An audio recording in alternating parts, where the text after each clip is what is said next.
আজ অনেক দিন পর রোহনের বাবা রিকোয়েস্ট করলো আমার হাতের নাকি মুড়ি ঘন্ট খাবে, তাই ভাবলাম আজ মুড়ি ঘন্টই বানানো যাক।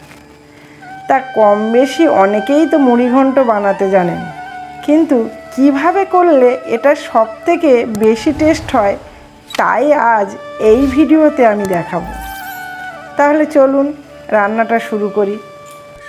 বন্ধুরা, মুড়ি ঘন্টের জন্য আমি এখানে কাতলা মাছের মাথা নিয়ে নিয়েছি 4 পিস, মানে 2টো মাথা মাঝখান দিয়ে কেটে নিয়ে নিয়েছি। এবারে আমি মাথাগুলোকে লবণ হলুদ মাখিয়ে নেব। পরিমাণ মতো লবণ দিয়ে দিলাম, আর দিয়ে দিচ্ছি হলুদ হাফ চামচ পরিমাণ। এবার ভালোভাবে মাথাগুলো আমি মাখিয়ে নিচ্ছি লবণ হলুদটা। মাথাগুলোকে আমি লবণ হলুদ মাখিয়ে ম্যারিনেট করতে রেখে দিলাম। এবারে আমি এখানে একটা ফ্রাই প্যান বসিয়ে দিয়েছি। যে ভাজা মশলাটা লাগবে সেই ভাজা মশলাটা আমি করে নেব। এখানে দিয়ে দিচ্ছি হাফ চামচ পরিমাণে গোটা ধনে, সেই চামচেরই হাফ চামচ দিয়ে দিচ্ছি গোটা জিরে, আর দিয়ে দিচ্ছি 6টা লবঙ্গ, ছোট টুকরো 3 পিস দারচিনি, আর 4টে এলাচ। এগুলোকে ভালো করে আমি গরম করে গুঁড়ো করে নেব। এবারে মাছের মাথাগুলো আমি তেলে ভেজে নিচ্ছি এক এক করে।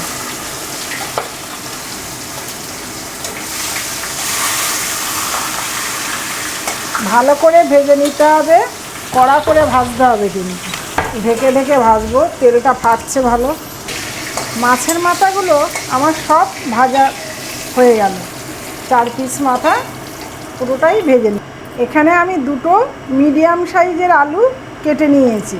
আলুগুলো ওই তেলেই, মাছের তেলের ভাজাতেই আমি ভেজে নিচ্ছি। যে তেলটা ছিল সেই তেলেই আমি ভেজে নেব। আলুগুলোও ভাজা হয়ে গেছে। এবার আলুগুলোও তুলে নেব একটা পাত্রে। এবারে ওই তেলে দিয়ে দিচ্ছি 1 চামচ আদা রসুন বাটা। আদা রসুন বাটাটা একটু গন্ধ আগে থেকে দিলাম, একটু গন্ধটা কেটে যাওয়ার জন্য। একটু তেলে ভাজা ভাজা করে নিতে হবে। এখানে আমি 3টে মিডিয়াম সাইজের পেঁয়াজ কুচি কুচি করে নিয়েছি। এখানে 3টে কাঁচা লঙ্কা ছোটো ছোটো করে কেটে নিয়েছি। এবার এখানে দিয়ে দেবো পেঁয়াজগুলো এবং লঙ্কাও দিয়ে দেবো।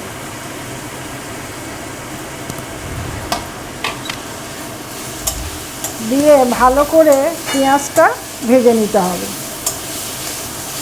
পেঁয়াজ আদা রসুন ভেজে নিতে হবে একটু। এবারে এখানে দিয়ে দিচ্ছি একটা মিডিয়াম সাইজের টমেটো ছোট ছোট করে কেটে দিয়ে দিলাম।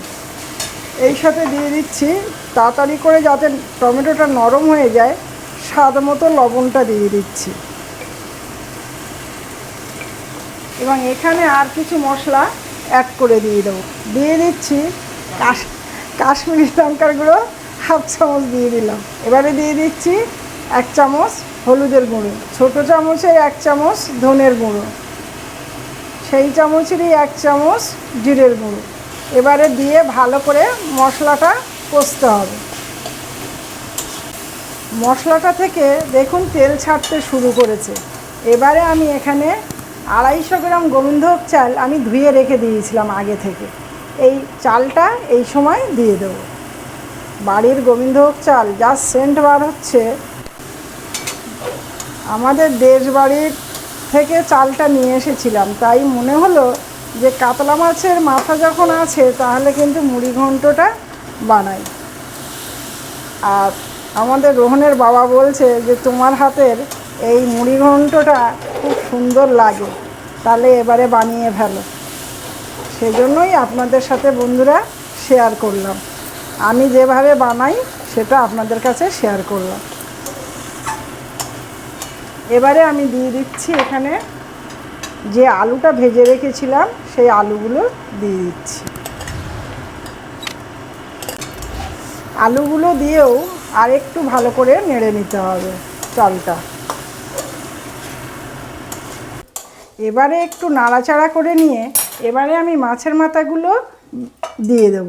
একটু হাতের সাহায্যে একটু ভেঙে দিয়ে দিচ্ছি। তারপরে তো খুন্তি দিয়েই ভাঙবই, তাই একটু হাতের সাহায্যে ভেঙে দিয়ে দিচ্ছি। কারণ হাতের সাহায্যে ভাঙলে একটু সুবিধা হয় কি, যে একটু ছোটো ছোটো পিস হয়ে গেলে তখন কিন্তু খুন্তি দিয়ে ভাঙতে সুবিধা হয়। এইবার খুন্তির সাহায্যে এরকম করে একটু ভেঙে দিতে হবে, দিয়ে আবারও নাড়াচাড়া করে নিতে হবে একটু।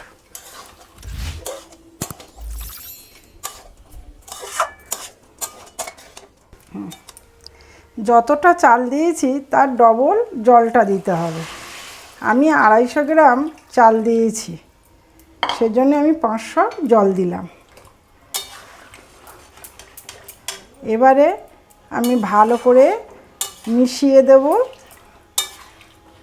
মাছের মাথা, আলু এবং চালের সাথে ভালো করে মিশিয়ে দিতে হবে। বন্ধুরা, এইভাবে বাড়িতে যদি এই সহজ পদ্ধতিতে বানিয়ে নেন তাহলে কিন্তু এই মুড়িঘণ্টর টেস্টটা দেখবেন কত সুন্দর হয়। আপনারা এইভাবে অবশ্যই বাড়িতে বানাবেন তা, এবং কেমন হয়েছে সেটা কিন্তু অবশ্যই কমেন্টের সাহায্যে জানাবেন। এবারে আমি ঢেকে দেব, কিছুক্ষণ পরে ফিরে আসছি। এবারে ঢাকনাটা খুলে দেখব।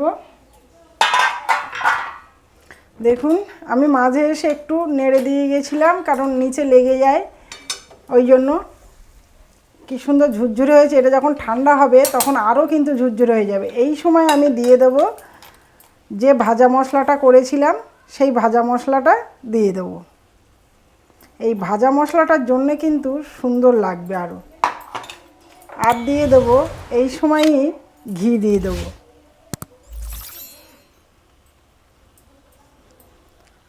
এই যে মুড়িঘণ্টটা সত্যিকারে এটা এত ভালো লাগে বন্ধুরা, আর কোনো কিছুর প্রয়োজন হবে না। এটা যত ঠান্ডা হয়ে যাবে তত কিন্তু একদম ঝুরঝুরে হয়ে যাবে। তো বন্ধুরা, এরকম বাড়িতে আপনারা অবশ্যই ট্রাই করবেন। যে কেমন লাগলো কমেন্টের সাহায্যে জানাবেন। তো আজকে আমার এখানে মুড়িঘণ্ট কিন্তু এখানেই কমপ্লিট হলো। আপনারা সুস্থ থাকবেন, ভালো থাকবেন আর আমার পাশে থাকবেন। এতক্ষণ ধরে ভিডিওটা দেখার জন্য আপনাদের সবাইকে অসংখ্য ধন্যবাদ।